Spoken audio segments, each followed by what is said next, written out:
Hello, dear students.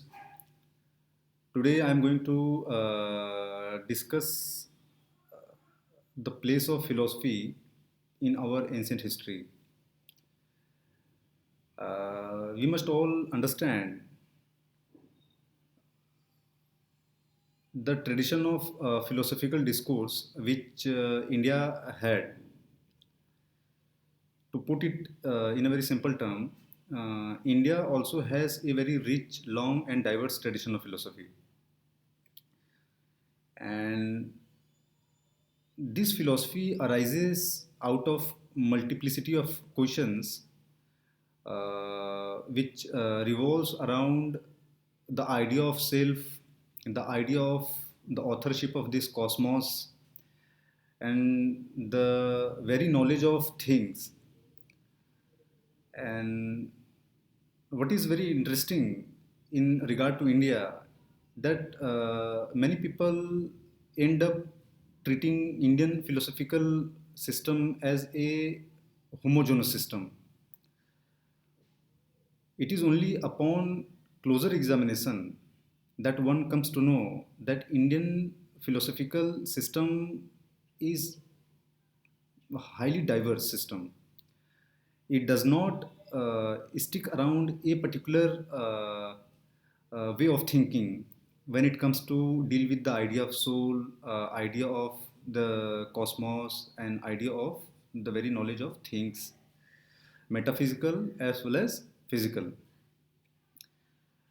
And in the very beginning, uh, our understanding of all these categories, which are physical as well as metaphysical, would basically arise from the guidance imparted to us by Vedic scriptures and Vedic literatures.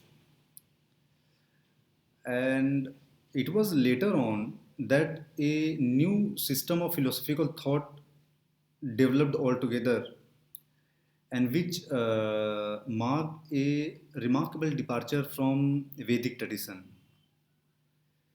In the light of this departure, we came to have a broad classification of Indian philosophical thoughts under two major categories.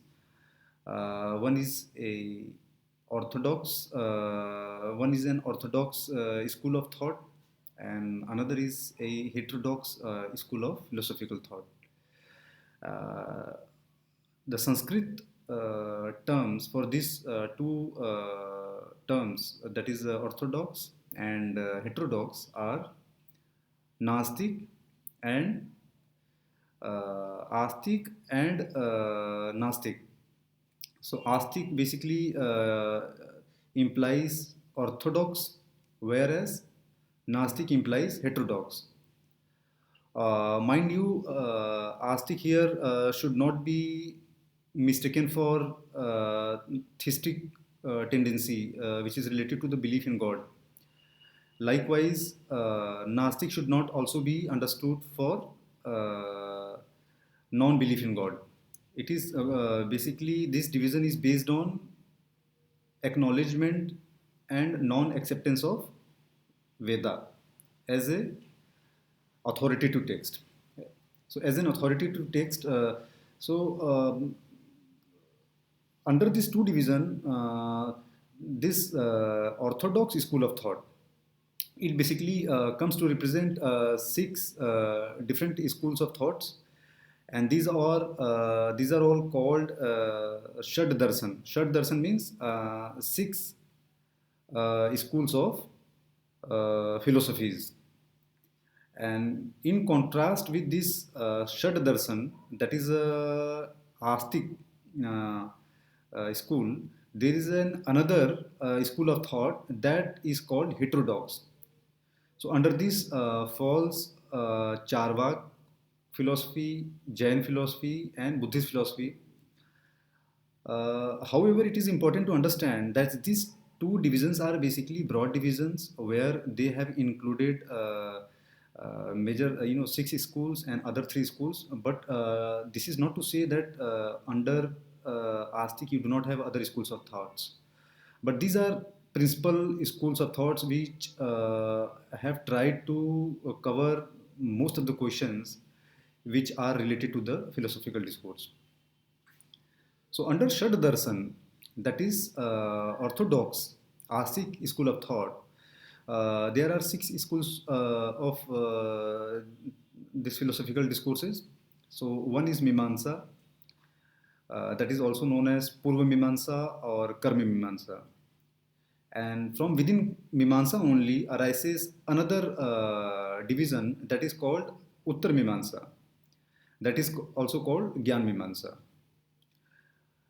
And it is this later Mimamsa, Uttar Mimamsa, which came to be known as Vedanta. So Mimamsa, Vedanta, and then Sankhya, and Yoga, Nyaya, and Vaisesik. So these are the major and principal six schools of philosophical thoughts which fall under the Astic category, that is the orthodox category. Before I proceed on to discuss one after another, each by in great detail, let us know that this Sankhya and Mimamsa, they did not believe in God. This is for your information. And another thing that let us talk about Mimamsa in a little great detail. So, what is the literal meaning of Mimamsa? Mimamsa basically means contemplation, explanation, interpretation. In other words, it is a serious engagement with the understanding of knowledge which we develop and the knowledge which we have. So it has to do with the validity and validity of knowledge and the nature of the truth and the nature of reality. So to begin with, Mimamsa is touching upon various aspects of philosophy.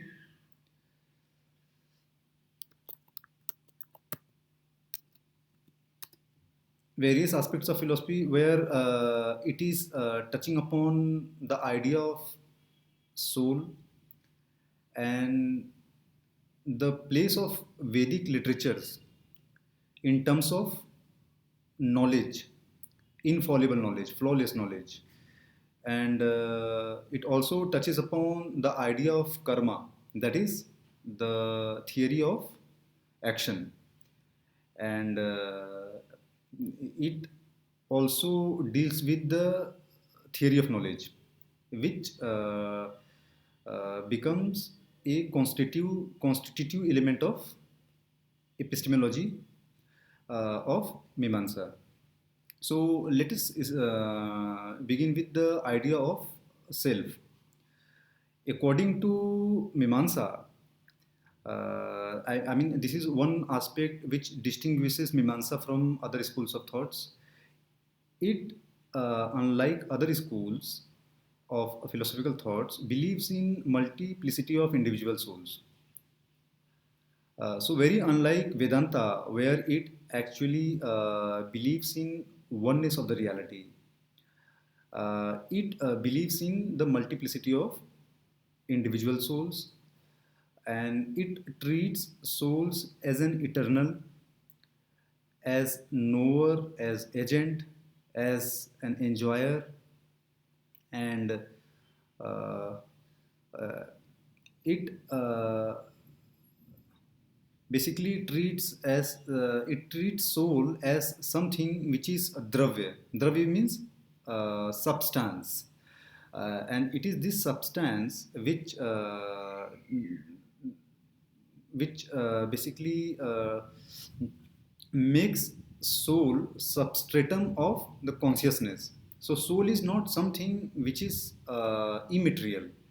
It is a material, and material is real, and this real is a basic foundation on which the very consciousness is based upon.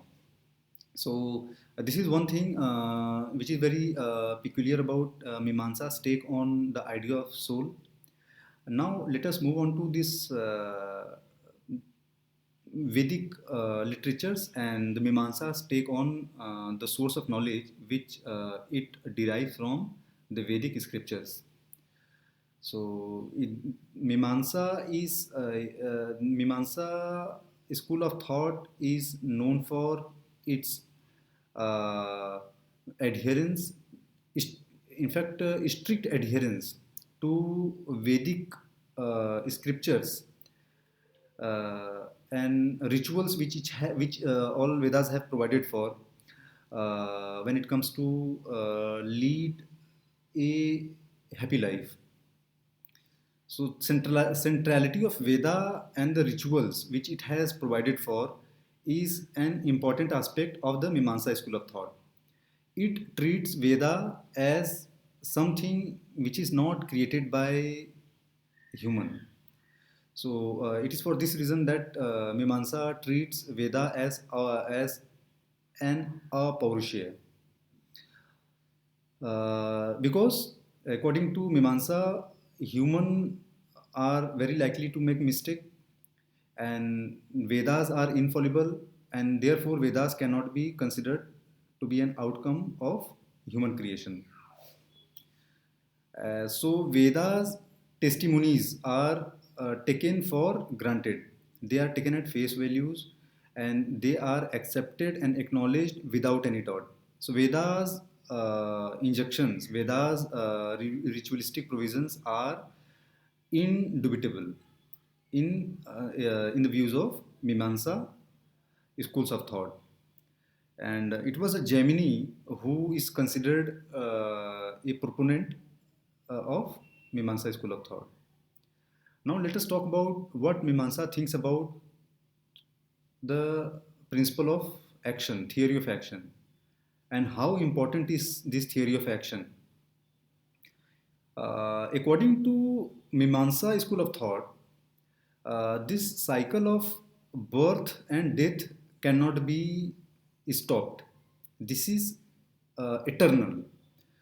The only thing which one can do is to seek happiness and minimize sufferings and pain in this cycle of birth and death. And this can be done by sticking to good deeds, by sticking to good karmas. And this adherence to good action is what Mimamsa calls dharma.